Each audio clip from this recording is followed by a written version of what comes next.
Bonjour à toutes et tous, bienvenue dans les coulisses du Grand Lyon. Mon invité du jour, Fabrice Matteucci, bonjour. Bonjour. Vous êtes le premier secrétaire fédéral de la Fédération socialiste du Rhône. Alors on a appris que l'ancien président de la République, François Hollande, était à Lyon la semaine dernière, mais que vous n'avez pas voulu l'accueillir. Alors c'est pas que nous n'avons pas voulu l'accueillir, c'est que nous avions une réunion prévue au niveau des instances de la ville de Lyon dans le cadre de la préparation des élections municipales. Et en fait, il y avait une difficulté liée à l'agenda et le fait qu'on ait été prévenu un petit peu tardivement pour pouvoir déplacer cette réunion.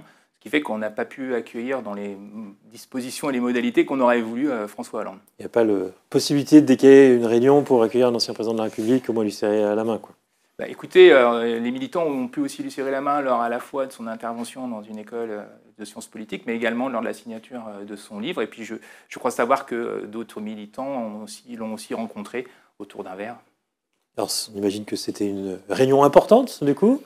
C'était pour préparer les élections municipales à Lyon. Vous avez abouti d'une stratégie, d'un projet? Oui, c'était une réunion très importante puisqu'on a un calendrier qui a été posé et qui nous met dans un chemin jusqu'en 2026. Et donc, c'était une réunion qui permettait de définir justement ce calendrier qui va nous amener à la désignation des représentants socialistes dans les différents arrondissements, c'est-à-dire donc les socialistes qui apparaîtront sur les listes, qu'ils soient tête de liste ou qu'ils soient sur les listes.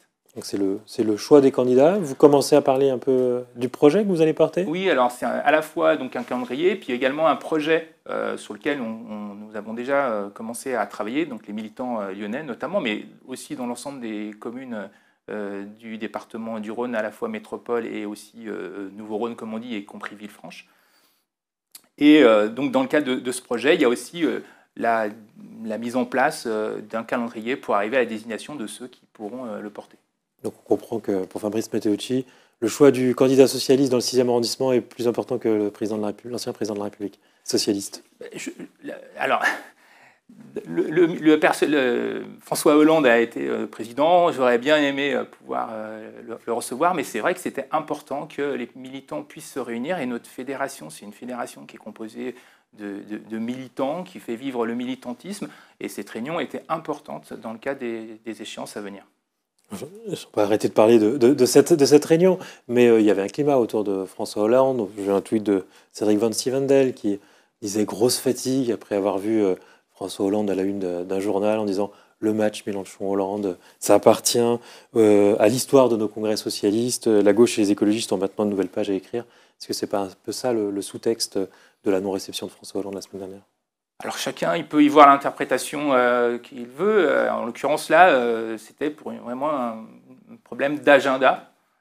Si la fédération avait été prévenue bien avant de la venue, ça aurait pu être différent. Après, moi, je souscris aussi aux propos de Cédric Van Stevendel, donc à titre personnel et à titre de la pensée dans laquelle moi je m'inscris sur le fait que le Parti socialiste doit dépasser une période et c'est cette idée aussi de gauche qui sont irréconciliables. Donc Hollande prend trop de place. Il prend la place qu'il veut prendre. Il a été président, il s'est pas représenté et là il a été réélu député au titre du NFP. Voilà, donc il prend la part qui doit être la sienne et on peut que s'en féliciter. Après on partage ou pas ses positions. En tous les cas, il a une vision internationale qui est intéressante et sur laquelle il faut qu'on soit attentif puisqu'il a quand même une expérience importante. Voilà, donc on est dans une situation où c'est un camarade comme d'autres. Alors revenons au résultat de cette réunion qui est préparer les élections municipales à Lyon. Quelle est la stratégie que vous menez? On vous entend parler beaucoup d'union de la gauche, notamment à Caluire, où vous espérez bien être candidat pour succéder à Philippe Cochet. Mais à Lyon, on voit plus poindre peut-être une liste autonome avec Sandrine Runel, peut-être ici un grand arc entre David Kimmelfeld et Nathalie Perrin-Gilbert. Est-ce que c'est ça qui se dessine à Lyon? Alors, pour l'instant, rien ne se dessine spécifiquement à Lyon. Actuellement, nous sommes dans la majorité conduite par Grégory Doucet. Nous travaillons à un projet. Et puis, ce sont les militants de Lyon qui décideront, après avoir désigné leur chef de file dans les arrondissements, qui désigneront dans le même temps la personne qui sera finalement celle qui sera le plus mise en avant en tant que socialiste. Mais vous souhaitez l'union ou pas? Oui, moi je l'ai toujours dit, moi je la prône à Caluire, je l'ai prônée en 2020 déjà, ça n'a pas pu se faire alors qu'en fait on était rassemblés, notamment avec les écologistes, sur le mandat 2014. Donc oui, je pense qu'il y a une union de la gauche et de l'écologie qui est nécessaire. Et j'ai vu aussi que ce soit les communistes en fait, qui suite à un de leurs conseils ont défini aussi cette ligne stratégique d'union. J'ai vu aussi qu'il y avait des élus, alors insoumis, des insoumis, je ne sais plus comment les situer, mais Laurent Bosetti qui avait aussi appelé... Ce n'est pas des élus, c'est un élu à voilà, Lyon. Mais n'empêche, c'est l'élu au conseil voilà, municipal. Donc on voit que la réalité locale et la pratique locale et du pouvoir amène aussi à une réflexion différente. Voilà, donc je pense que c'est important qu'on puisse s'unir, se rassembler, s'allier. Après, reste à définir les modalités. Alors, on sait qu'au sein du PS, vous n'êtes pas proche d'Hélène Geoffroy, la maire de Vaux-en-Velin, qui elle, est beaucoup plus proche de François Hollande. Elle a une ligne pour les municipales qui veut une alliance sans les insoumis. Est-ce que vous êtes solidaire de sa ligne?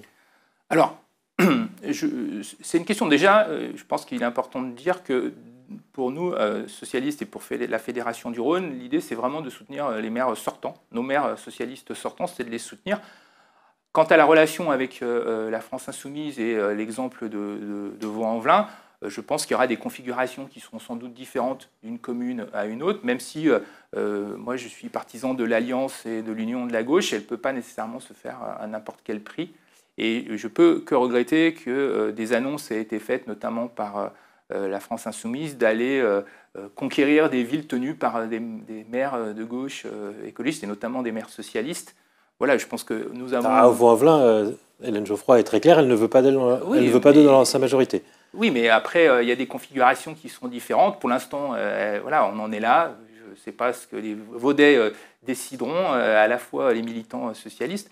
Et il y aura quand même une discussion au niveau de notre fédération pour qu'il y ait une cohérence sur l'ensemble du territoire. Donc vous êtes solidaire avec Hélène Geoffroy, même si sa ligne vous embête peut-être un peu parce que vous voulez l'alliance avec les Insoumis. Hélène Geoffroy a fait un travail remarquable et fait un travail remarquable en tant que maire socialiste de la ville de Vaux-en-Velin. Donc moi, à même titre que je soutiendrai Cédric Van Stevendel, qui j'espère repartira et je n'en doute pas, je soutiendrai Hélène Geoffroy.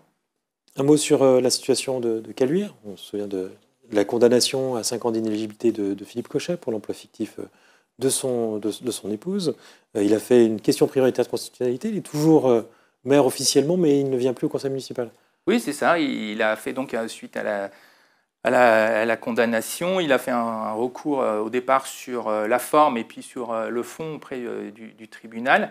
Et donc il est maire sans être maire et il a renoncé à toucher ses indemnités suite à un article paru dans la presse où apparaissait le fait que ça pouvait le priver de revenus. Peut-être qu'il s'est dit que c'était un peu trop. C'est-à-dire que devant le tribunal, il a été défendu que la condamnation le privait de l'essentiel de ses revenus. Voilà.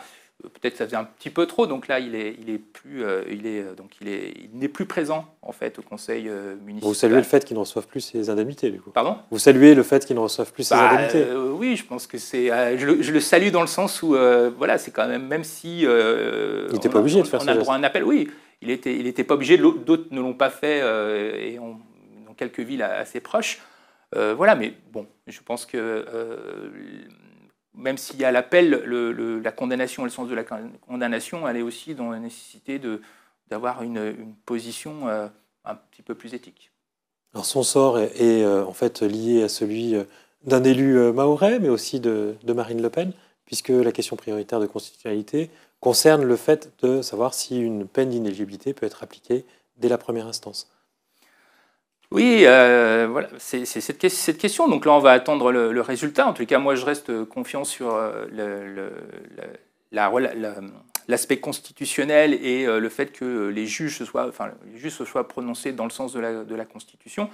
Je pense qu'il y a eu d'autres condamnations au préalable sur des attitudes qui ne sont pas conformes en fait à ce que doit être la position d'un élu. Donc moi, je reste confiant et on verra le résultat de la Vous faites confiance dans le nouveau président du Conseil constitutionnel, Richard Ferrand, là-dessus ? Écoutez, on verra. En tout cas, moi, je reste confiant dans les institutions et la Constitution. Pour les prochaines municipales, on lit dans le Progrès que Philippe Cochet ne se représenterait sans doute pas. Vous avez aussi ces échos-là? Bah, écoutez, c'est ce que j'ai lu aussi, qu'il y avait des bruits de couloir. Alors peut-être qu'il avait préparé sa succession progressive, elle peut-être s'accélérer. Ce serait une bonne ou une mauvaise nouvelle pour l'opposition? Bah, écoutez, je pense que de toute façon, l'opposition était prête de toute manière à s'engager dans le combat pour les municipales en 2026 contre Philippe Cochet. Si ce n'est pas contre Philippe Cochet, ben, ça sera contre une autre personne. Dans tous les cas, probablement Bastien Join. Probablement Bastien Join. En tous les cas, c'est ce qui semble apparaître au vu de sa possible désignation pour succéder à Philippe Cochet si la condamnation est confirmée. En tous les cas, nous, on est porté, je dis nous, au niveau de l'opposition à la fois que je porte en tant que socialiste, mais aussi avec les collègues d'Europe Écologie Les Verts.